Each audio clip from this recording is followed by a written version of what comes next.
गांव में एक डगरिया रहता था। वह लालची स्वभाव का था। हमेशा यही सोचा करता था कि किस प्रकार वह गांव में सबसे अमीर हो जाए।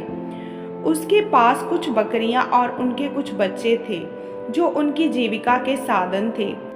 एक बार वह गांव से दूर जंगल के पास पहाड़ी पर अपनी बकरियों को चराने को ले गया। अच्छी घास ढूंढने के चक्कर में वह एक नए रास्ते पर निकल पड़ा। अभी वह कुछ ही दूर आगे बढ़ा था कि तभी अचानक तेज बारिश होने लगी और तूफानी हवाएं चलने लगी। तूफान से बचने के लिए वह कोई सुरक्षित स्थान ढूंढने लगा। उसे कुछ ऊंचाई पर एक गुफा दिखाई दी। वह बकरियों को वहीं बांधकर उस जगह का जायजा लेने के लिए चला गया तो उसकी आंखें फटी की फटी रह गई जब वहां उसने बहुत सारी जंगली भेड़ें मौजूद देखी। वह बहुत मोटी तगड़ी भेड़ों को देखकर उसके मन में लालच आ गया। उसने सोचा कि अगर ये भेड़ें मेरी हो जाए तो मैं गांव में सबसे अमीर हो जाऊंगा। इतनी अच्छी और इतनी ज्यादा भेड़ें तो आसपास के गांव में किसी के पास नहीं है। उसने मन ही मन सोचा कि मौका अच्छा है, मैं कुछ ही देर में इन्हें बहला फुसलाकर अपना बना लूंगा, फिर इन्हें साथ ले जाकर अपने गांव चला जाऊंगा। यही सोचते हुए वह वापस नीचे उतरा।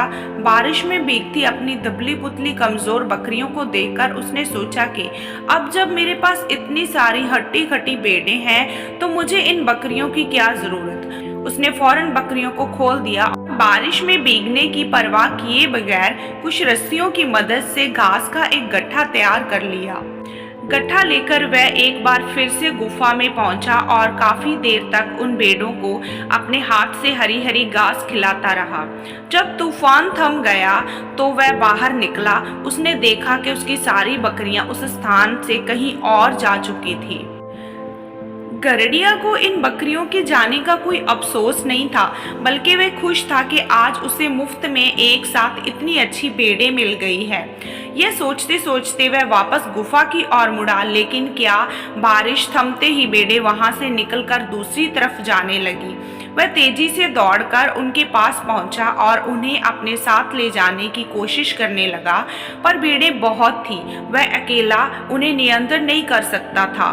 कुछ देर के बाद सारी भेड़ें उनकी आंखों से ओझल होने लगी।